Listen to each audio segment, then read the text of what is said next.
Homoafetividade e homoparentalidade.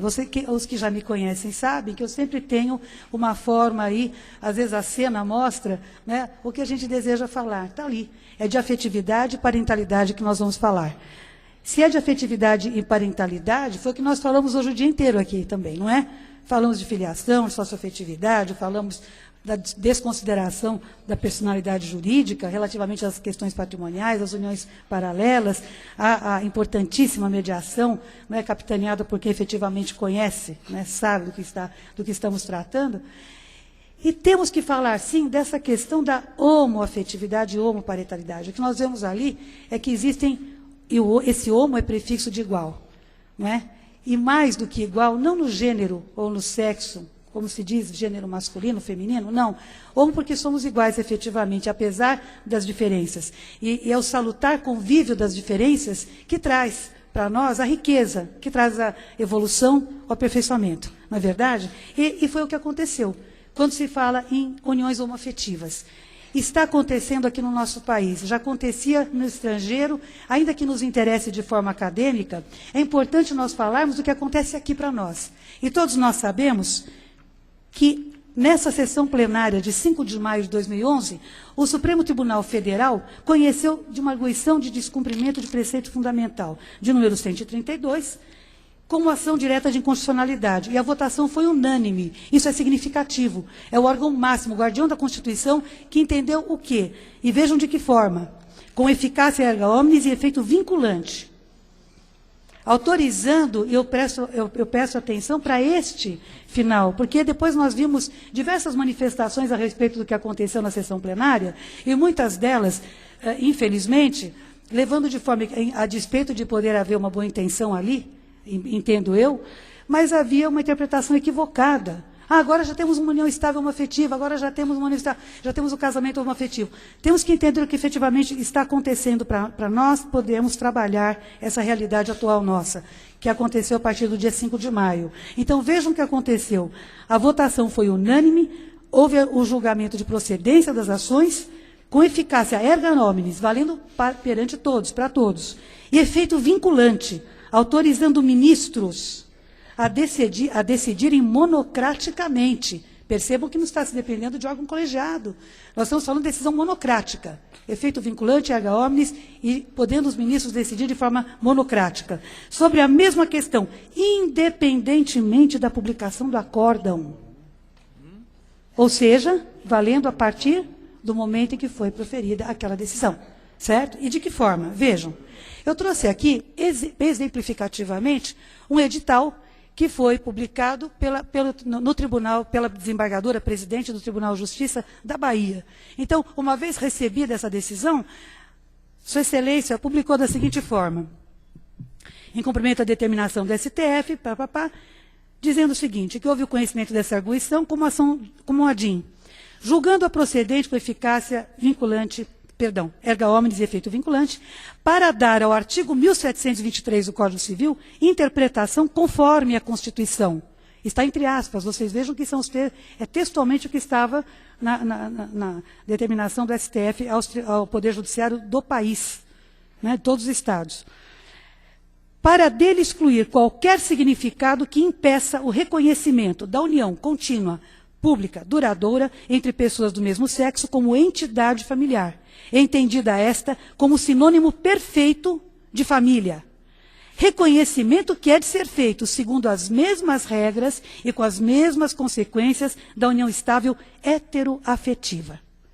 Então, nós vimos que nós temos aqui alcunhado, efetivamente, alcunhada uma nova expressão, né? União homoafetiva, aquela que vai dizer o quê? Que é entre pessoas do mesmo gênero, não é isso? E mais, com efeito vinculante, quer dizer, reconhecendo como entidade familiar, ou com os mesmos efeitos da união estável, as mesmas regras se aplicam, né? E com eficácia erga omnes. Muito bem. Só que para poder falar de como nós chegamos aqui, e rapidamente temos que dizer que a Constituição de 88 efetivamente trouxe ares novos, a partir do momento em que muda o paradigma, e a professora Verônica explicou muito bem do paradigma, que nós tínhamos de família, ou de unidade familiar, ou de núcleo familiar, que se baseava no casamento, né, constituindo uma família legítima, né, ao arrepio das demais formações familiares, que eram todas tidas como ilegítimas. mesmo que não houvesse impedimento para que aquelas pessoas se casassem, mas não desejavam se casar. Então, um solteiro com uma viúva não tinha impedimento para casar, mas não desejavam constituir uma família. Pelo casamento, melhor dizendo, mas desejavam constituir uma família. E aí, constituir uma família ilegítima, porque não se casaram, não se submeteram às regras, ao formalismo, porque o casamento é a maior formalidade do direito de família. Ainda é. É onde existe um processo de habilitação, ao qual se deve se submeter aqueles nubentes candidatos ao casamento, né, para que obtenham um certificado de habilitação. E esse certificado vai dizer, não existem impedimentos. O doutor Nelson muito bem falou a respeito dos impedimentos, todos eles no artigo 1521 do Código Civil atual. E 183 do anterior. Não mudou muito, não. Só disposição no Código, essa que é a verdade. Então, aqueles impedimentos tidos como dirimentes públicos, que estavam no inciso 1 a 8 do Código Civil anterior, estão hoje no 1521, inciso 1 a 7. Incisos 1 a 7. Então, continua valendo. Havendo impedimento, não pode haver casamento. Como o professor Nelson também explicou, é concubinato. Se houver impedimento, nós não podemos entender que exista ali uma família que seja considerada união estável, que possa ser convertida em casamento. Nós vamos falar disso já. E a Constituição de 88 muda a partir do momento em que absorve o que a sociedade vinha desejando e, já em 77, nós tivemos, 11 anos antes da Constituição, o divórcio, pondo fim ao vínculo matrimonial, portanto, possibilitando um novo casamento para aqueles que já haviam sido casados. Diferentemente, só havia o desquite antes disso, antes de 77, não punha fim, e formava famílias ilegítimas aí aos borbotões. Então, o que ocorre? A partir de 88, se reconhece expressamente 3 modalidades de família. E entidade familiar se equiparando. Casamento, que já era casamento civil ou religioso com efeitos civis. União estável e monoparentalidade. Já também faladas pelo professor Nelson, então não vou me estender. Mas só lembrando que o casamento é civil. Então, o casamento é civil, desde que houve a separação entre Estado e Igreja, nós sabemos que o casamento é civil. Se for religioso, para que seja considerado casamento, a ele devem ser atribuídos os efeitos civis. Ou seja, processo de habilitação para apuração de impedimentos. Não é isso? Muito bem. E aí vem todos os princípios dos quais, inclusive, ou aos quais se referiram, tanto o desembargador Lagraça quanto Rolfo Madaleno, né? E com mais intensidade o desembargador Caetano Lagraça. São 9 princípios que regem basicamente o nosso direito de família, e são esses que aí estão. A dignidade da pessoa humana, igualdade, solidariedade, pluralismo das entidades familiares, tutela especial à família, paternidade e maternidade responsáveis, dever de convivência familiar, proteção integral da criança e do adolescente, isonomia entre os filhos. Aí eu digo, para que se cumpra o primeiro deles, né, obviamente, todos os demais têm que ser observados, concordam? É a igualdade, é a solidariedade, existirem novas formações familiares abrigadas, porque ninguém pode estar à margem da lei, nenhuma família pode estar à margem da lei. O Dr. Nelson até falou de uniões estáveis paralelas ou putativas, né? Aquelas em que não existe a má-fé, né, na constituição de uma família, e a elas seriam atribuídos os efeitos que se atribui à união estável, por exemplo. Está em discussão, e ainda é, como ele observou também, minoritariamente que se entende isso na nossa jurisprudência, mas já começam a aparecer os julgados. Então, nós temos que prestar muita atenção nisso. Né? Uniões dúplices, é assim que aparecem nos acórdãos, uniões dúplices. Né? Casamento, eu vi um acórdão recentemente, de 2009, se me falha a memória, aliás, ele é recente, eu vi desde a época, e que se fala união estável paralela ao casamento de papel. Mas está assim no acórdão, casamento de papel. Não escrevam, pelo amor de Deus.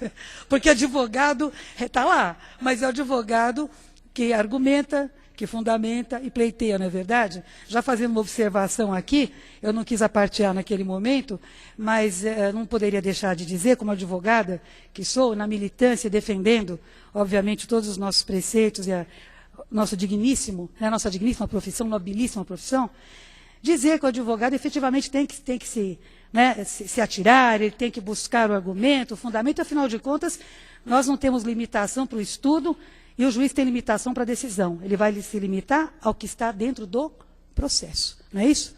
Senão vem o extra petita, a infra petita, vem os petitum todos que nós sabemos, né? E nós não temos isso, né? Só que tem uma coisa, nós temos que encontrar o quê? Eco, né?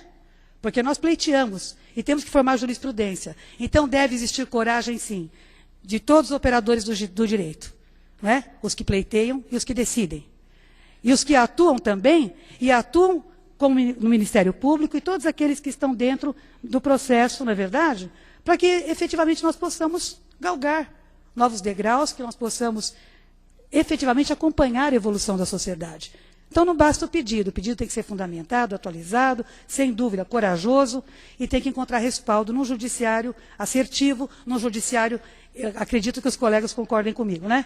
Que efetivamente busque e faça prevalecer aquilo que nós estamos comprovando. Mas, enfim, e aí toda a legislação que se segue, a Constituição, a legislação infraconstitucional dessa Constituição entendida cidadã, vem baseada nesses princípios. E já atualizando desde o ECA, que é de 90, reconhecimento dos filhos de 92, as duas leis de união estável, 94 e 96. Nós tivemos Código Civil, que entrou em vigor vigente 11 de janeiro de 2003, portanto, nós temos um código aí há 8 anos apenas, né? E fala de situações, o professor Miguel Reale, também, naquela modéstia que só os sábios têm, dizia, bom, deixa que entre em vigor assim, depois você se aperfeiçoa. Porque por 27 anos esse código tramitou, esse projeto de lei, tramitou no Congresso. De repente você se depara com uma presunção de paternidade, de inseminação artificial heteróloga. E ninguém nunca tinha falado disso, a não ser nos estudos da bioética, do biodireito, que já começavam naquela época, muito incipientemente, em termos de biodireito. Então, para mostrar que entrou em vigor como está, e nós temos que acompanhar essa evolução. Não é? E aí vem guarda compartilhada, que altera o Código Civil, os artigos 1583 e 1584, introduz a nova modalidade de guarda, a compartilhada, alimentos gravídicos, lei de adoção que alterou o ECA, e é de 2009.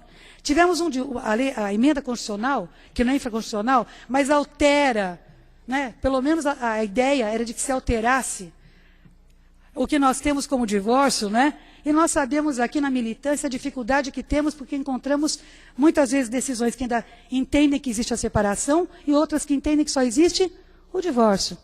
E outras que entendem que nem conversão se pode pedir, tem que aditar a petição inicial para requerer o divórcio diretamente. Então, colhendo esse estado de São Paulo todo, fora todos os acordos que nós estudamos do país, nós vemos que as decisões não são unânimes. Aliás, não é o nosso tema de hoje, mas recentes agora, de maio, de junho, tenho decisões, aí temos acórdãos que reconhecem a separação e a possibilidade de se discutir tudo no mesmo processo. Aí eu falo, realmente vai a coragem, né, de não ir naquilo que parece que está tido como certo. Porque aqueles que têm direitos dependem do nosso estudo e da nossa competência profissional para poder ver esses direitos reconhecidos e feitos valer. Não é mesmo? Então, atenção para essa questão da separação e do divórcio, que ainda é divergente pelo país. Direitos e deveres avoengos, que é lei recente, eu nem coloquei agora de 2011 também, a questão lá da usucapião, né? No caso da projeto Minha Casa Minha Vida, né? Que depois de 2 anos, aquele que abandona o lar perde o direito de propriedade sobre o bem. Né? Doutor Nelson falar sobre isso, é dia 12, né, Nelson? Dia 12 de agosto, não é isso à noite, né? Como ele falou, encerramento, né? E aí, já lembrando da minha, que é dia 1º de agosto, saímos daqui, já vamos lá para a OAB de São Paulo, 9h30 da manhã. Tudo bem? Já emendamos. Bom, e aí, essas modalidades de família, pelo casamento, pela união estável, a família monoparental e a família extensa. A doutora Verônica se referiu à família extensa. Está lá no artigo 25, parágrafo único do ECA, alterada pela Lei 12.010. Não tem nem pai nem mãe. Sérgio Rezende de Barros chamava de família anaparental, quer dizer, não tem os pais. Está aí, já estava desde 2000 nas estatísticas do IBGE. Há 11 anos, né? E agora nós sabemos que nós temos aí, aliás, 10 anos, entra em vigor a que modifica o ECA para introduzir esse tipo de família. E vem as uniões homoafetivas, que já existiam na jurisprudência, inclusive jurisprudência de São Paulo. Temos vários acordos aqui de São Paulo. Inclusive, um deles, da lavra do desembargador Caetano Lagrasta, que fixava a competência para a vara de família para a discussão das questões das uniões homoafetivas. Quando se discutia ainda se era vara de família ou vara civil, onde houvesse vara especializada. Então, aqui São Paulo já dizia, não, é vara de família. Porque a ideia é o quê? Se unir para constituir uma família. E se é para constituir família, tem que ser uma vara de família, onde houver vara especializada. Né? Então, eu trouxe aqui, vocês vão ver. E essas questões todas da homofetividade devem ser observadas com igual carinho. Nós temos ali, por exemplo, um par homoafetivo masculino com 3 filhos adotivos. O que nós vamos ver por um acórdão que eu trouxe agora, aqui para nós, fresquinho, que diz o seguinte: geralmente os pares homoafetivos adotam irmãos, 2, 3 irmãos. O que diferentemente acontece em estatística recente, quando ainda se busca um apenas para adoção. E quando são 2 ou 3 ou 4 irmãos, eles são separados. O que vem de encontro, contraria aquilo que se pretende, não vem ao encontro, contraria o que pretende a lei de adoção. Não é? Que é proporcionar condição, né, de desenvolvimento sadio, pleno, para aquelas crianças e adolescentes que estão em fase de formação e desenvolvimento psíquico, espiritual, não é? Intelectual. Então, vejam ali, ao lado é uma figura de um par homoafetivo masculino, é onde não existem filhos. Homoafetivo feminino, ali, adoção interracial. Porque, sim, os pares homoafetivos, geralmente, e a estatística também mostra, que adotam independentemente de ser da mesma raça ou de ser de outra raça. Não vão escolher o que parece com um, parece com o outro, e já se passaram 10 anos e aí encontraram o que parece, quer dizer, já passaram por 4, 5 estágios de convivência com crianças que devolveram. Isso não faz sentido nenhum. Diferentemente disso, os homoafetivos adotam, independentemente da idade, independentemente da raça e da condição. E é muito interessante falar isso, porque eu trouxe também um acórdão do STJ, que, com propriedade, se não me falha a memória, ministro Luiz Felipe Salomão, que diz o seguinte: os estudos científicos comprovam que a grande pergunta que se faz, mas que modelo vão ter? Vão perder a referência?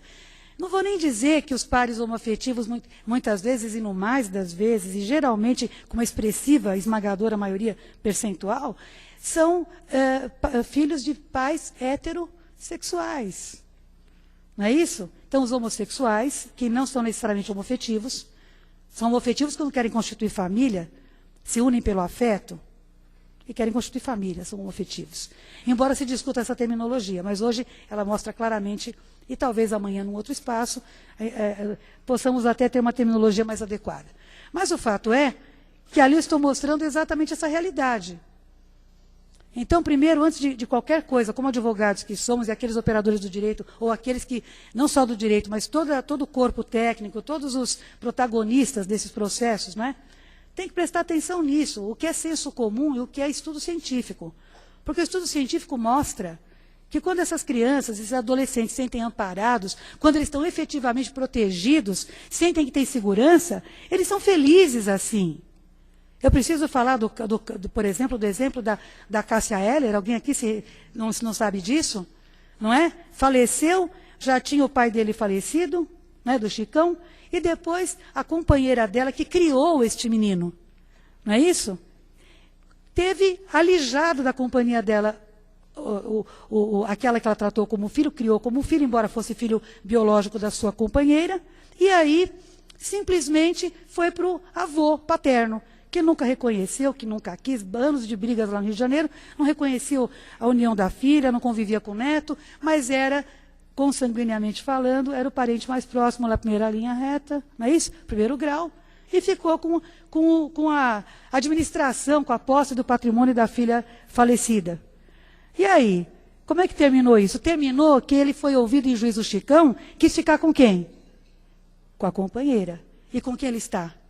Com a companheira, que é que ele reconhece como a pessoa que lhe deu suporte. Não estou fazendo defesa ou apologia de nada, apenas dizendo que nós não podemos julgar pelo senso comum, porque cada caso é um caso mesmo. Em qualquer estado do país, não é só em Santa Catarina, como nós vimos hoje, mas em qualquer lugar do mundo, cada caso é um caso, não tem um modelo padrão que você aplica e carimba em todos. Não é isso? E se esses mostrarem... Porque muitos pais heterossexuais, lamentavelmente, são péssimos exemplos para os seus filhos. Abandonam seus filhos. Não é isso? Deixam ao relento, tem brigas horrorosas e homéricas na frente dos filhos. Então, pelo fato de serem heterossexuais, o que, aliás, não garante, porque pelo fato de serem casados, sejam heterossexuais. Concordam comigo ou não? Os nossos escritórios, consultórios, confessionários, que é do advogado familista ou familiarista, sabe muito bem que muitas vezes o divórcio acontece. Por quê? Porque aquele se casou obrigado, ele não queria se casar, mas tinha que prestar contas para a família, para a sociedade, e em primeiro lugar para ele mesmo, porque não se aceitava, não se entendia, não sabia o que queria. Quando passa a saber, muitas vezes, e nós já acompanhamos casos assim, já tem filhos adultos. E resolvem, chega, não é isso, não é nada disso. Vou amparar, vou assistir os menores, vou fazer o que eu puder, mas eu vou viver a vida que eu entendo que é a vida que me faz feliz. Não é? E há quem queira inserir a felicidade como princípio na Constituição, não há? Só que nós sabemos que nem precisa inserir, né? Se o ser humano nasce, não é? Ele já nasce com esse objetivo que não precisa estar em papel nenhum, concordam? É ser feliz, definitivamente. Né? Então, vamos procurar facilitar, buscar um salutar convívio das diferenças, porque é assim que se desenvolve, todos podem alcançar a felicidade, né, de uma forma mais plena e mais breve. Mas, voltando aqui, primeira coisa, quando se fala em homoafetividade ou homossexualidade, eu me espantei muito, e trago para vocês a experiência que eu passei muitas vezes conversando com colegas que não são da área do direito de família, porque muitas vezes existe entre os clientes, ou no senso comum, uma confusão muito grande. Porque tudo, e vocês me desculpem, mas eu faço questão de dizer isso, pode não ser simpático, não é político, eu não sei. Eu vou dizer o que eu penso. Eu não sou favorável, por exemplo, a que se utilize o termo gay. Eu acho que não é um termo, ele foi importante, foi útil, mas foi um modelo que veio de fora, foi importante para chamar atenção, mas mostra não é uma realidade. Não é? Porque parece que tudo é uma grande festa, que tudo é uma alegria, que tudo não é. Na verdade, nós temos que tratar, né, de pessoas, são seres humanos no primeiro momento, em primeiro lugar, né, e são pessoas que muitas vezes têm nós temos que primeiro conhecer efetivamente com quem nós estamos tratando. Quando vem uma questão como essa, se é uma questão de sexo, quando se fala de gênero, se é uma questão de sexo, orientação, aliás, no lugar de orientação, ainda coloco condição, que um colega nosso, numa palestra dia 10 de abril, na OAB de São Paulo, eu fazia palestra, tema também correlato, ele disse que efetivamente conhecia, porque ele vivia com o companheiro, criava o filho do companheiro, advogado, colega nosso, e disse, doutora, se me permite, ele é professor de filosofia, se a senhora me permite, doutora, é condição, porque orientação parece que alguém foi orientado a ser, e na verdade não é. Embora a gente encontre isso, na doutrina encontre isso nos estudos, ele falou, é condição. Eu fui buscar lá a condição tridimensional do ser humano. Se começa em Miguel Reale e continua com Belmiro Welter. Está certo, é condição humana. Então hoje eu adoto condição. E aí, nós temos que saber se é gênero, nós temos masculino, feminino e só? Não. Por que se fala transgênero? Porque nós temos que pensar nas demais situações que existem e essas merecem muita atenção também da nossa parte. Porque o transgênero, ele pode estar fisicamente, né, num rótulo, né, masculino, por exemplo, e ele estar se sentindo e se enxergando como feminino. Então ele tem uma outra visão dele, um outro sentimento. E muitas vezes, quando se relaciona com alguém, né, do sexo masculino, ele não está tendo um relacionamento homossexual. Para ele é um relacionamento heterossexual, porque ele se sente feminino, certo? E a mesma coisa a mulher. Pode ser bissexual? Pode. E aí nós vamos para a condição sexual. E a condição sexual, sim, pode ser homossexual, heterossexual e bissexual. No primeiro momento, entender isso. E não esquecer também que existem hermafroditas, existem pseudo-hermafroditas. Temos que entender tudo isso. E as situações que advêm daí. Se nós, advogados, não entendermos isso, quem é que vai entender? Quem é que vai explicar? Quem vai argumentar, fundamentar, pleitear? Primeiro momento é isso, é o respeito, a dignidade da pessoa e depois procurar entender em que situação que ela está. Porque não são só as pessoas que nos procuram, mas os seus familiares também. Os seus familiares. Eu fui consultada já para dizer da ação, porque descobriu que o filho tinha uma condição homossexual. Já fui procurada para ver de que forma podia mudar a empresa, para poder tirar as cotas. O doutor Rolfo falou disso hoje. Como é que faz para poder ir sumindo, para tirar daqui, porque não pode estar junto. Não pode frequentar o clube da família mais. Então, muitas vezes tem esse preconceito, sim. Começa com a própria pessoa, às vezes com ela mesma. E depois no entorno familiar, na sociedade. É disso que nós temos que falar. Até falar da questão da parentalidade, porque começa tudo aí. Começa tudo aí, no conhecimento de com quem nós estamos tratando. E aí, eu quero mostrar para vocês o que é discriminação. Dentro dos nossos termos, eu sei que muitas vezes, mas o acórdão, eu sei que todos nós conhecemos acórdãos, mas somando as nossas experiências, se eu puder trazer para vocês a minha pesquisa e puder ter de vocês também, assim que nós formamos melhor o conhecimento, não é verdade? Então eu faço questão de trazer, sim, os acórdãos, eles estão aí. Esse, por exemplo, mostra que foi impedido alguém de depor como testemunha num processo porque a sua condição era homossexual. O que vocês acham? Arrolem uma testemunha e se alega ali que é homossexual e o seu testemunho vai ser impugnado, vai ser contraditado como testemunha e impedido de depor. Não se busca a verdade do processo. Se busca, por preconceito, afastar aquela testemunha. É justo isso? Então, eu estou mostrando para vocês, eu trouxe aqui, vocês podem ver que é de 98, não é de hoje. Está no site do STF. E essa decisão, essa emenda é do STJ. Vejam só o que diz ali. A história das provas orais evidencia evolução no sentido de superar preconceito com algumas pessoas. Vejam, é de 98 o julgamento, hein? Olha quantas revistas está publicado essa emenda, esse acórdão está. Aí diz, o Poder Judiciário precisa ficar atento para não transformar distinções em coisa julgada. O requisito moderno para uma pessoa ser testemunha é não evidenciar interesse no desfecho do processo.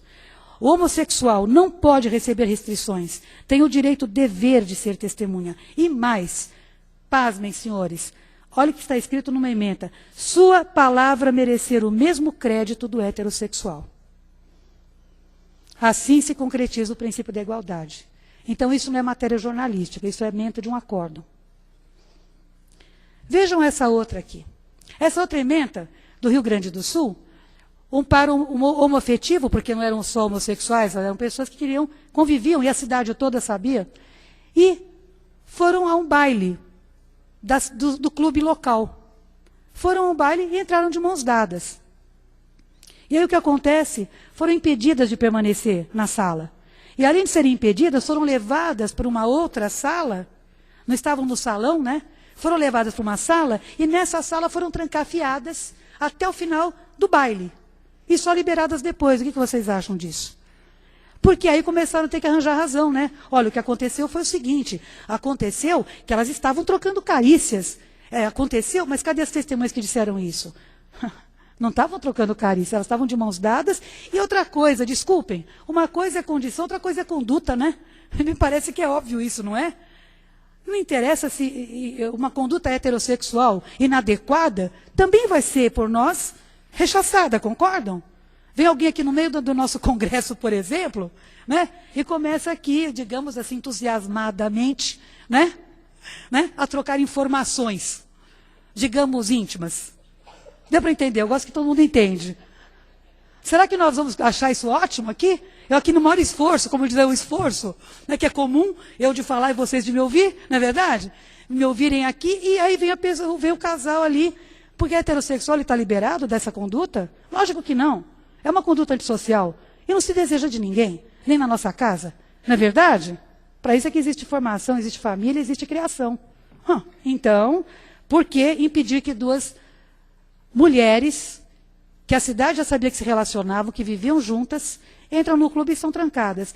Olha o que aconteceu ali. Aconteceu isso. Elas simplesmente, né, tiveram o seu direito à indenização reconhecido pelo tribunal, e digo mais, em primeira instância tiveram o dano moral reconhecido, reparação do dano moral, e em segundo grau, o que aconteceu? Aumentaram o valor da indenização, além de manter a sentença. Porque o dano moral cabe. Tiveram restrição da liberdade, ficaram em cárcere privado, pelo fato de serem duas mulheres que não foram consideradas pessoas dignas para estar junto das famílias do local. Né? Isso é também de 2008, essa decisão.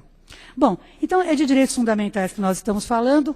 Estamos falando do direito à liberdade, da igualdade sem distinção, de qualquer natureza que seja, e da inviolabilidade da intimidade da vida privada. A condição sexual, ou como se fala muitas vezes, vamos encontrar orientação, a condição sexual, é um direito personalíssimo, é um atributo inerente à pessoa humana. Não se deve imiscuir, ninguém deve julgar do outro. Enquanto a conduta dele não for antissocial, não importa qual é a orientação ou qual é a condição, importa que a conduta social exige de todos uma participação, não é? Vamos chamar de adequada para dizer que não transgrida as regras que a sociedade impõe como regras, não é? Então, a entidade familiar hoje, para nós, e vocês podem ver, estabilidade, afetividade e ostensibilidade. São as 3 características de uma família. Afetividade porque as pessoas se unem pelo afeto e desejam constituir família. Estabilidade, como o professor Nelson disse, não podem ser relacionamentos eventuais. Tem que ser duradouros. Não é? E se apresentarem publicamente como família. E aí nós já podemos ter uma unidade familiar, sim. Agora, temos que ver quais as regras que vão se aplicar. E aí, hoje nós temos o casamento, a união estável e a união homoafetiva. Que eu ainda me permito passar para vocês como união homoafetiva, porque ela não é uma união estável, embora tenha, a elas devam se aplicar as mesmas regras da união estável. É uma união que está consagrada lá, amparada pelo artigo 5º e todos os princípios dos quais nós falamos, como todas as famílias estão. E aí, vejam, afeto em todas, diversidade de sexos no casamento e na união estável, porque o parágrafo 3º do artigo 226 da Constituição diz que união estável é entre homem e mulher. E se discute se nós não temos que ter uma emenda constitucional ao parágrafo 3º, excluindo a diversidade de sexos, porque aí você tem uma união estável. Não é verdade? Tira homem e mulher e você tem uma união estável. Tanto faz se é heteroafetiva ou homoafetiva. Enquanto estiver lá, se discute. Belmiro Welter volta a falar a respeito dos estudos dele nesse sentido. E aí, casamento tem uma forma prescrita em lei. Ninguém casa sem não se submeter ao processo de habilitação, não é verdade? Registro civil, estado civil de casado, formalidade absoluta. União estável, recomenda-se o contrato. Mas é obrigatório? Não. Ela se forma por vontade das partes, com o objetivo de constituir família, com ou sem filhos, porque ter filhos já não é finalidade indeclinável do casamento, e aí ela tem os mesmos efeitos que nós sabemos, com relação, aliás, parênteses aqui, os mesmos efeitos não, porque tem uma discussão muito séria aqui para a gente fazer, aliás, segunda-feira eu vou falar disso. A sucessão do companheiro é diferente da sucessão do cônjuge. 1829 para o cônjuge, a concorrência acessória, e para a união estável, 1790. Ué, se uma pode ser convertida na outra, que é a união estável em casamento, por que nós temos tratamento sucessório diferente? Quando vamos falar sobre isso, mas agora já está superado. Não está superado não, viu? A discussão só começou. Homoafetividade só começou. Não tem nada superado aqui ainda não. E São Paulo está entendendo. Nós temos aí, de ofício, o Tribunal de Justiça de São Paulo arguiu a inconstitucionalidade do artigo 1790, que trata diferentemente a sucessão do companheiro relativamente ao cônjuge no casamento. Está lá, vai ser julgado esse mês de agosto, se Deus quiser, para pacificar, porque o Rio Grande do Sul entende que o artigo 1790 é constitucional. Já declararam isso lá pelo órgão especial. E o daqui de São Paulo entende que é inconstitucional. Vamos ver o que vai acontecer esse mês na STJ. Mas o fato é que, disto aqui tudo o que eu queria chamar a atenção, é que nós temos muito mais, com relação à união homoafetiva, material na doutrina e nas esferas administrativa e jurisprudencial. Obviamente, todos baseados nos princípios constitucionais. Essas se aplicam a todos. O ministro Aris Brito falou em união heteroafetiva. Ele foi citado aqui como um dos ministros lapidares do STF. Eu entendo que nós temos efetivamente que estudar todas as decisões, não só por ser o órgão máximo, o guardião da Constituição, mas porque nós temos verdadeiras aulas nesses acordos. Aulas profícuas. E nós não podemos prescindir dessas aulas que estão nesses votos e nesses acordos. Não é? Vejam, esses princípios todos se aplicando, tanto à união heteroafetiva, ou seja, formada por pessoas de diversidade de gênero, homem e mulher, como da homoafetiva, homem e homem, mulher e mulher. Dignidade da pessoa humana, estampada no artigo 1º, inciso 3º, igualdade no artigo 5º caput, combinado com o 3º, inciso 4º, liberdade, artigo 5º caput, proteção da intimidade e vida privada, artigo 5º, inciso 10º, e segurança jurídica. Vale para todos ou não vale? Vale. E daí advém direitos e deveres na esfera pessoal, patrimonial, sucessória e social, para todos. Então, esses princípios todos, como nós dissemos, se aplicam. Então, aí. Todos eles se aplicam a todas essas modalidades. E vejam que eu mostro ali uma foto de duas senhoras que, quando se permitiu o casamento delas, casamento no estado dos Estados Unidos, onde elas residem, e são domiciliadas, elas foram casar, depois de 30 e tantos anos de convivência.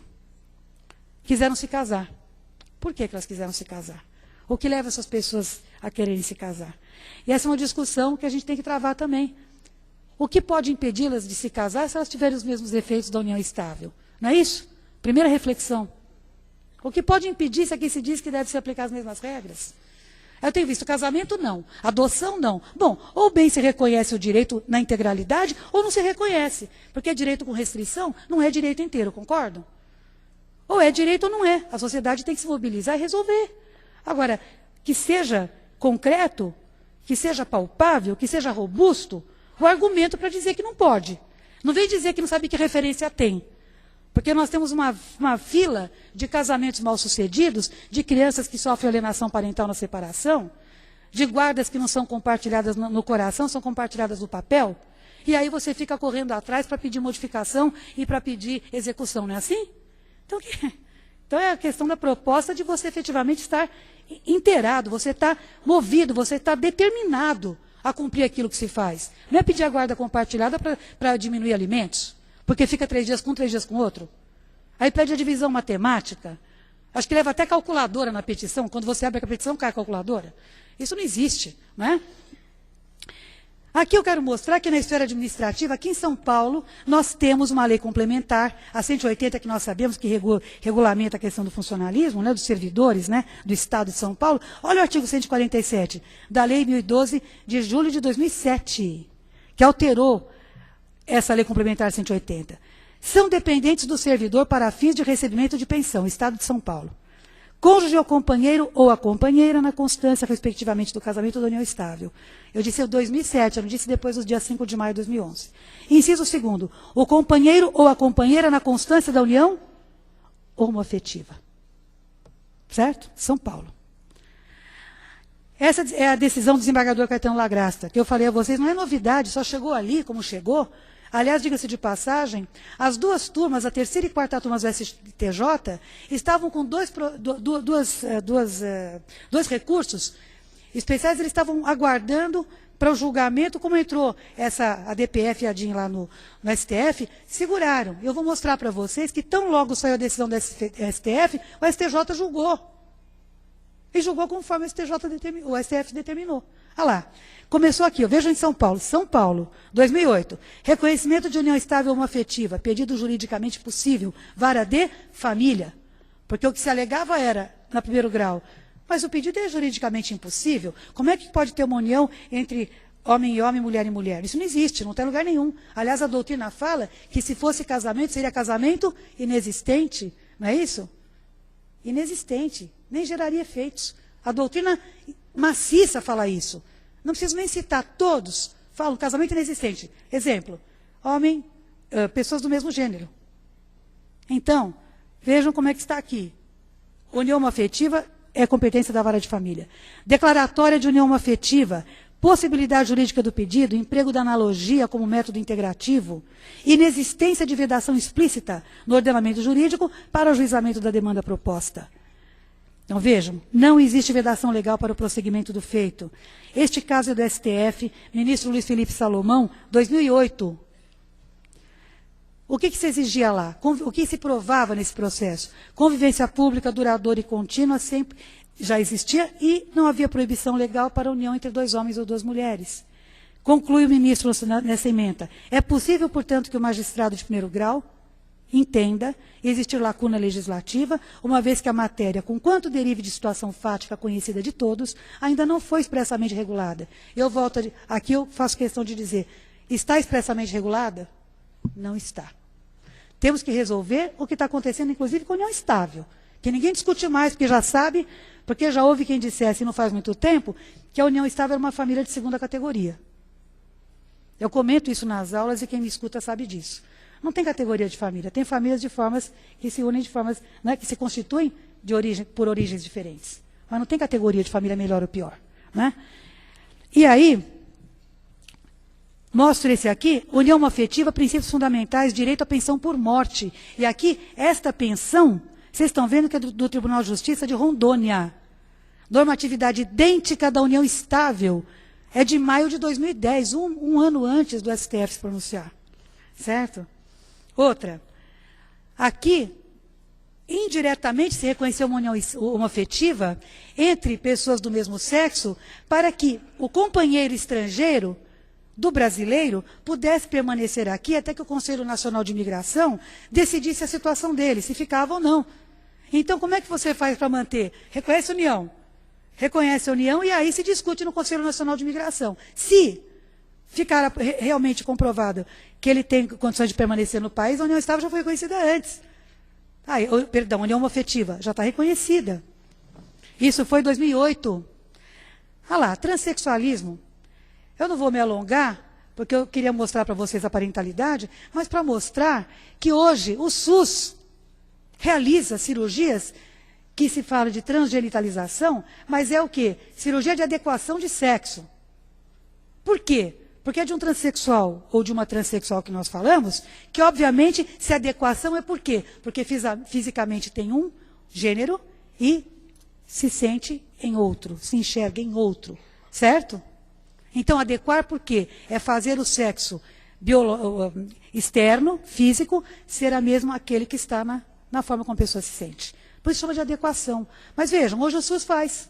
Em 76, o professor Roberto Farina, um dos maiores cirurgiões plásticos que esse país teve, apresentou um trabalho de rinoplastia fantástico, que até hoje se utiliza método sem sangramento dele.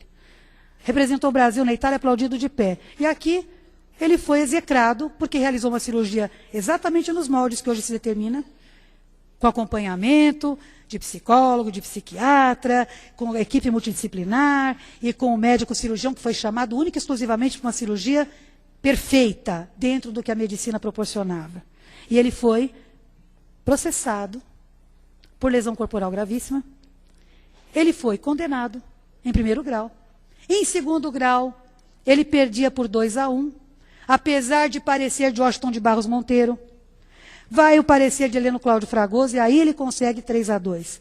Quanto tempo levou isso? Anos e anos. O necessário para que ele simplesmente tivesse uma derrocada e um fantástico profissional, que esse país perdeu de todas as formas. E agora o SUS realiza nos mesmos moldes. Não sei, espero que sempre com a mesma competência profissional, mas os moldes são os mesmos para se autorizar a cirurgia.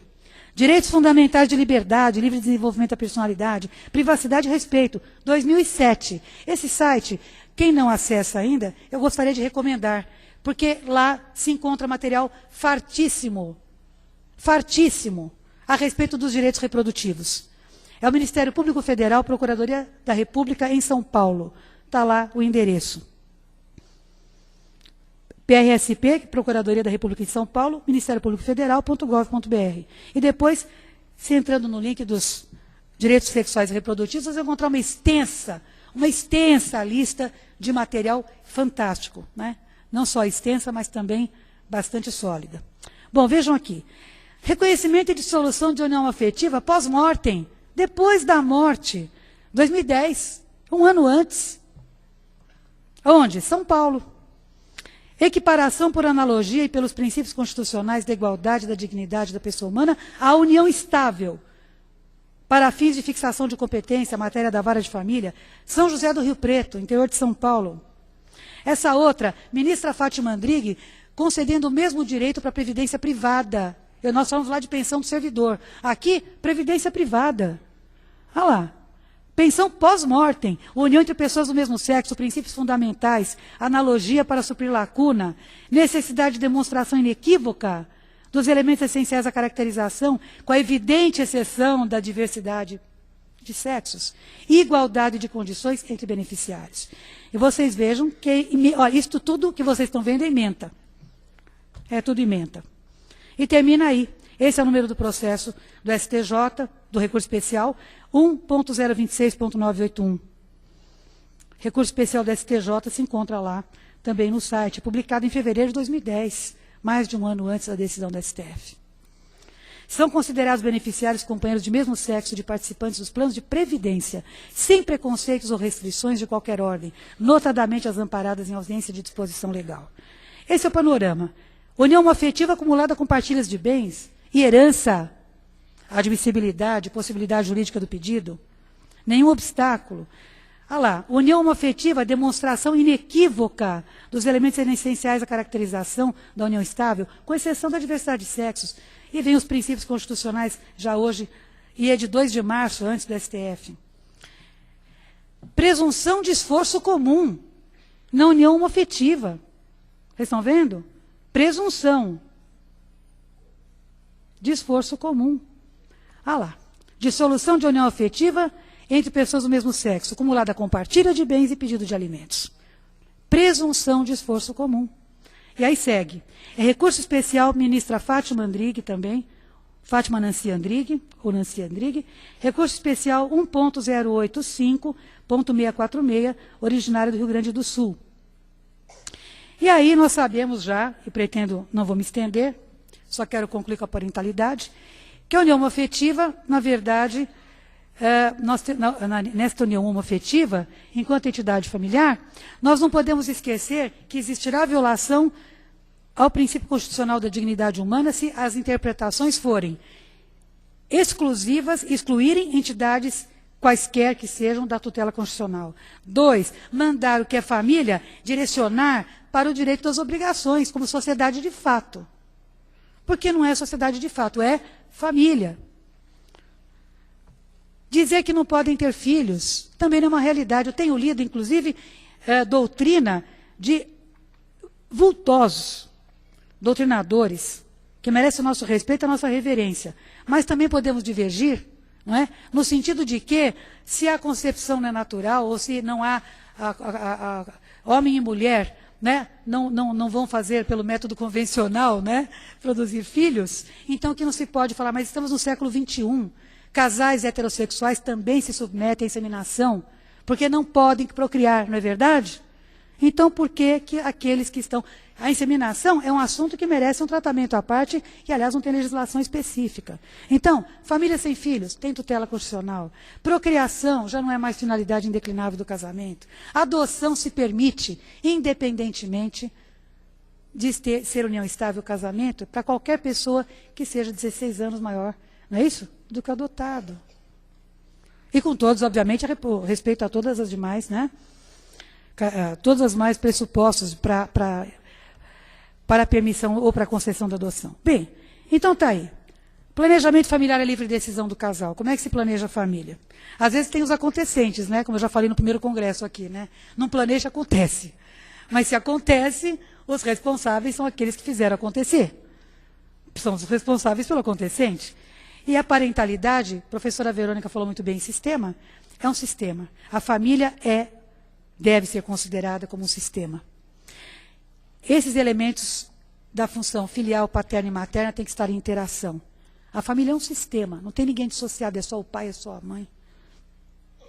E a parentalidade pode ser biológica, registral ou socioafetiva. Falou-se muito hoje de socioafetividade aqui. A socioafetividade, nome, tratatus e fama, são as mesmas características de que nós precisamos nos utilizar para o reconhecimento da posse do estado de casados. Quem não tem certidão de casamento, não tem como provar, não sabe onde foi que casou, não tem que provar a posse de estado de casado? Como? Se trata como família, se reconhece como família, se apresenta como família, não é assim?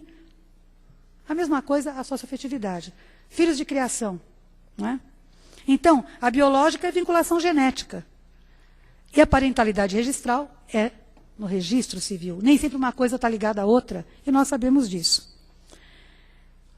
O doutor Lagrasta falou em reforço de laços afetivos. Está aí, ele citou Paulo Luiz Neto Lobo, que é um dos meus doutrinadores de preferência no momento das minhas reflexões.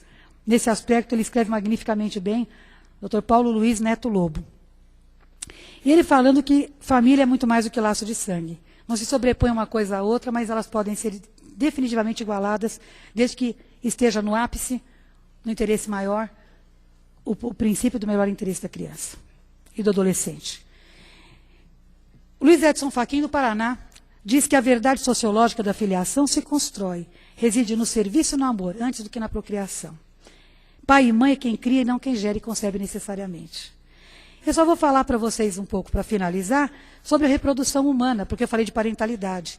Se a parentalidade se estabelece pelo sangue, pelo registro e pela socioafetividade, quando se fala do sangue, vamos pensar um pouco na filiação da reprodução humana assistida? Vamos pensar nisso? Porque, exemplo, 2 mulheres, tem caso aqui em São Paulo, já são 19 que eu contei, de decisões. 2 mulheres resolveram se unir. São homoafetivas, vivem juntas e querem ter filho biológico. Não podem, elas, mas uma delas pode ceder o óvulo e a outra podia ceder o ventre. Se submeteram à inseminação artificial, reprodução assistida. Aquela que gerou com o óvulo da companheira. E a gestação trouxe gêmeos. E eu pergunto aos senhores, serão filhos de quem? São filhos da mãe que se deu o óvulo ou daquela que deu a luz? Resposta. A que deu a luz, é em nome dela que se registra as crianças, não é isso? Deu a luz, registra. E a outra? Se essas crianças amanhã forem fazer uma investigação genética, elas serão filhas de quem? Da mãe que se deu o óvulo. E aí nós teremos o quê? Nós teremos 2 mães. E eu venho defendendo há muito tempo, independentemente de modelo, é esse, modelo é aquele, o fato é o seguinte, maternidade e paternidade responsáveis. Quiseram ter filhos? São responsáveis, certo? Seja heteroafetivo ou homoafetivo. Os filhos têm que ter proteção, têm que ter segurança. Não é assim? Então tem que ser registrado em nome das 2. Não porque o modelo é esse, o modelo é aquele, porque resolveram e tiveram. E o detalhe, não há lei que impeça, ao contrário. Há uma resolução do CFM, em 1957, entrou em vigor dia 6 de janeiro desse ano, é de dezembro do ano passado, que autoriza que qualquer pessoa capaz se submeta a um processo de capaz no sentido jurídico, em todos os sentidos, se submeta a um processo de inseminação artificial. Não tem que ter união estável, não tem que ter casamento. Mudou a 1358, que por 18 anos, esteve em vigor a resolução anterior do CFM. Eu falei resolução do CFM, eu não falei que nós temos lei, nada disso. Tem um grande vácuo e nós temos que nos preocupar com ele. Mudou. E eu falo da resolução 1931, porque essa resolução aprovou um novo Código de Ética Médica. Nós temos um novo Código de Ética Médica. E para trabalhar com reprodução assistida, tem que trabalhar com essas 2 resoluções hoje.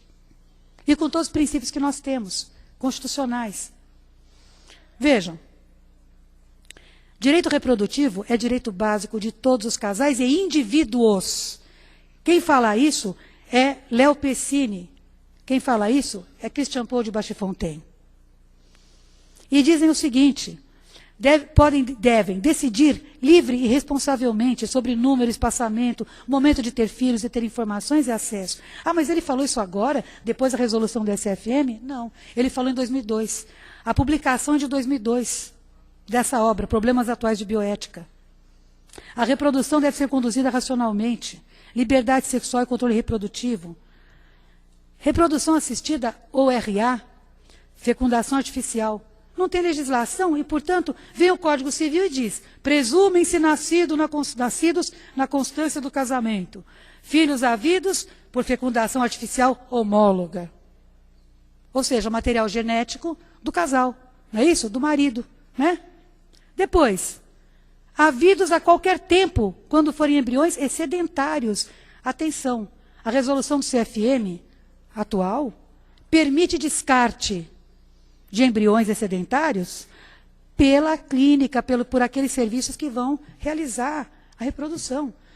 E quem quiser conhecer muito bem sobre isso, e antes disso, professora Silmara Juni Quinelato de Abreu e Almeida, grande professora no que se trata de nascitura, no que se trata das questões dos direitos da personalidade, e dita pelo professor Rubens Limões de França, aclamada como a melhor aluna que ele teve. de dois professores titulares que eu estou falando, são dois professores titulares. Ele falecido e ela atualmente exercendo a titularidade na USP, ambos de lá. Então vejam, havidos por inseminação artificial heteróloga, material genético que não do marido, mas nasceu na constância do casamento de quem é? É do marido. Presumidamente, ele que negue se não for. Quem se submete à inseminação? Todas as pessoas capazes podem ser receptoras dessas técnicas de reprodução. Devem estar de inteiro acordo, esclarecidas. Né? E aí nós vamos falar das uniões homoafetivas. Essas uniões que já sabemos que são públicas, contínuas, duradouras, entre pessoas do mesmo sexo, que se ligam pelo afeto, com a intenção de construir família. Está aí a definição de união homoafetiva. Pares formados por duas mulheres, como é que fazem? O espermatozoide é de doador desconhecido. CFM, tranquilamente, aquela resolução que nós falamos. Dois homens. Embrião gerado a partir do óvulo de uma doadora desconhecida. E vai ser implantado em quem? Num parente próximo. Vai até o 2º grau, de acordo com a lei, com essa resolução. Então, nós temos mãe ou irmã de um dos integrantes. E a filiação, como é que fica? Deve seguir, logicamente, o registro civil. Né? Segue a lógica da adoção por pessoas do mesmo sexo. E se o par for masculino e um deles for o pai biológico? O que está acontecendo hoje nos tribunais? O companheiro pode adotar o bebê, certo? Então, já está se concedendo adoção. Um doou o material genético e o outro requer adoção. Então, vejam, decisões. Eu vou finalizar com elas para exemplificativamente ver como é que estão os tribunais entendendo. Esse é do Rio de Janeiro. Está publicado, inclusive, está no site do Tribunal de Justiça do Rio de Janeiro. Ainda se falava em pátrio poder aqui, de 98. Destituição, porque é anterior ao Código Civil. E vejam que o ECA só foi modificado agora, né? Embora já estivesse no Código Civil, foi modificado agora. Homossexualismo, procedência do pedido, Sabe o que aconteceu aqui? Eu vou explicar a situação qual foi. Um professor de um colégio religioso resolveu adotar uma criança. Requereu adoção. Se submeteu ao processo de adoção. Foi negado pelo fato de ele ser homossexual. Ele recorreu. Nesse recurso, vejam o teor dessa decisão, de que forma se manifesta o tribunal. O adotado, agora com 10 anos, sente orgulho de ter um pai e uma família, já que abandonado pelos genitores com 1 ano de idade. 10 anos tem a criança essa altura aqui. Atende a adoção aos objetivos preconizados pelo ECA e desejados por toda a sociedade. Sendo o adotante professor de ciências de colégios religiosos, cujos padrões de conduta são rigidamente observados, e inexistindo óbice outro, também a adoção a ele entregue, fator de formação moral, cultural e espiritual do adotado. A afirmação de homossexualidade do adotante, preferência, ainda se falava em preferência aqui, individual constitucionalmente garantida, não pode servir de empecilho à adoção de menor, se não demonstrada ou provada qualquer manifestação ofensiva ao decoro, olha lá a conduta, e capaz de deformar o caráter do adotado, por mestre, a cuja atuação é também entregue à formação moral e cultural de muitos outros jovens. Sentido total, não é verdade? Então, a conduta inadequada é a conduta inadequada entre homossexuais, entre heterossexuais, entre quaisquer que sejam. Inadequado, inadequado. Aliás, podendo levar à suspensão e até à destituição do poder familiar, não é isso? Para aqueles que são casados. Né? Submetem os filhos a sevícias, né? Castigos imoderados, como diz lá o Código, expõe a risco de morte, não é melhor dizendo? Vejam essa, específica. Filiação homoparental, direito de visitas. Embora conste do registro de nascimento do infante apenas o nome da mãe biológica, a filiação foi planejada por ambas. Ninguém mais questiona que a afetividade é uma realidade digna de tutela. Direito de visitação, que é mais um direito do filho do que da própria mãe. Essa é a que eu vou concluir para mostrar para vocês. Adoção de menores por casal homossexual, situação já consolidada, estabilidade da família. Presença de fortes vínculos afetivos entre os menores e a requerente. Imprescindibilidade da prevalência dos interesses dos menores. Relatório da assistente social favorável ao pedido. Reais vantagens aos adotandos, para os adotandos. Deferimento da medida, invocando os artigos 1º, da lei que altera o ECA e o 43 do próprio ECA. Eu vou finalizar mostrando aqui, olha, vejam, trechos. Mistério observar a imprescindibilidade da prevalência dos interesses dos menores sobre quaisquer outros, nos termos da lei.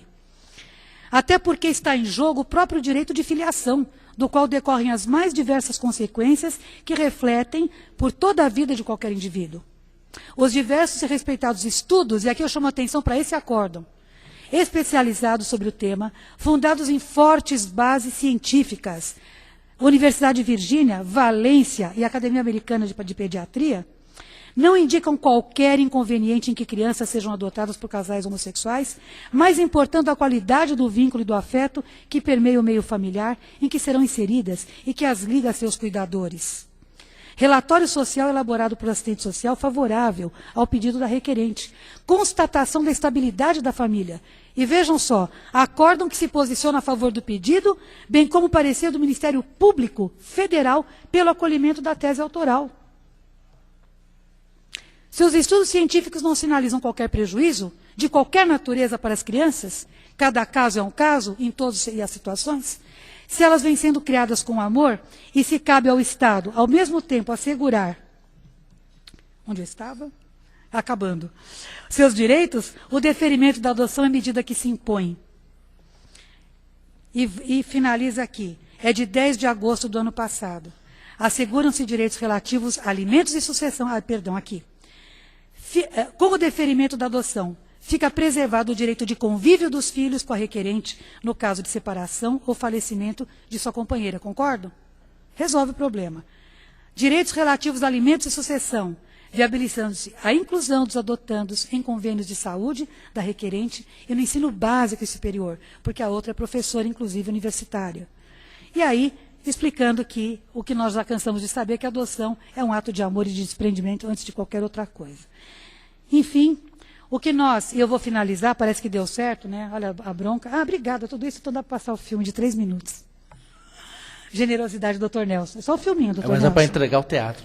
Ah, tá. O teatro, sim. Entregar o teatro tinha que ser, né? Brincadeira, sempre comigo. Bom, o que se busca, antes de qualquer coisa, é justiça. Não se busca aplicação de lei, modificação, o que a gente busca é justiça. Aqueles que nos procuram e a forma como nós trabalhamos e aqueles que concedem e determinam. Eu vou passar para vocês, porque me pediram e eu não ia passar, mas esse filme que eu passo em todas, praticamente, as minhas palestras, e quem pediu está aí. Eu custei, mas eu achei o filme no meu outro pendrive. Mostrando, e se aplica a todas as situações do direito de família e das sucessões. Aí está uma artista plástica, que se chama Ilana Yahav, trabalhando areia sobre vidro. E ela está desenhando nessa areia o que vem a ser uma situação de tempestade e de conflito. Que é a forma como as pessoas que nos procuram enquanto advogados de família, ou procuram, né, as barras do judiciário nas últimas instâncias, querem resolver. E aí vejam que nessa situação de conflito, ela está colocando a figura de uma águia. E essa águia simboliza, enquanto ave, aquela que é poderosa, aquela que detém a força sobre as demais, é a mais poderosa de todas as aves. E o advogado que assim é procurado na condição de conhecer, de ter conhecimento, de ter técnica, de ter a condição de buscar. Muitas vezes apenas com a técnica, recorrendo e fazendo do processo a casa daquela família, essa que é a verdade. Mas a águia também é uma ave, também é predadora, com as garras afiadas e com o olhar duro. A águia também é uma ave predadora, não é só poderosa e representa uma bela ave. E assim também pode ser o advogado, que simplesmente agir de forma, eu diria, predatória, recorrendo de forma beligerante, de forma a não buscar o diálogo, não aceitar que o colega dialogue, como foi citado aqui, não cumprimentar o colega no fórum, porque senão o cliente vai pensar o quê? Eu respondo, vai pensar que existe sensibilidade, que existe conhecimento, existe condição de um acordo, e esse acordo terminar com o conflito na família. É isso que nós temos que pensar. Pode começar num aperto de mão entre 2 advogados, e deve começar assim. E aí ela faz um outro cenário com a mesma areia. Nesse cenário, ela coloca um sol, e o sol está simbolizando o calor, que é a forma como essas famílias devem ser recebidas por nós. Com sensibilidade, não com emoção. Temos que ser sensíveis e não emocionais. Esse é o site dela. E aí, nessa serenidade que nós podemos transformar em sereno aquilo que é conflito, está na nossa mão, somos os primeiros juízes das causas. ela coloca um outro cenário. Carneirinhos só podem ser mansos, só podem ser serenos. Coloca aquele que é o símbolo da família, é o ninho. Nesse ninho pode estar um paramo afetivo, podem estar crianças que devam ser adotadas, não é? Podem estar pais que desejam se vincular, né? Desejam ser pais e não podem ser. Dentro desse ninho ela coloca aqueles que devem ser protegidos por nós, a família. E aí, não é uma águia que ela constrói com aquela areia, ela está construindo uma figura de mulher, e essa figura de mulher é como sendo a justiça. Porque a justiça é representada por uma mulher, a deusa Tênis. E a justiça, observem, que está olhando serenamente para essa família e está amparando a família. Não está com garras afiadas, não está com olhar duro, está com um sorriso sereno, um olhar sereno, um sorriso. Porque é possível transformar o conflito, sim, e parte de nós. Né, temos que baixar essa adrenalina e transformar o que é direito em direito. E o que não for, que também se saiba o que são direitos e deveres dentro de uma situação de família. Né? E aí ela finaliza com aquilo que eu interpretei como sendo um túnel do tempo.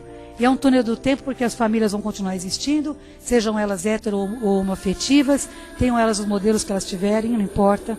Elas vão na direção do infinito, apesar de nós, depois de nós. E lá na direção do infinito existe uma outra figura de ave, que não é a águia, e nem está com as garras afiadas.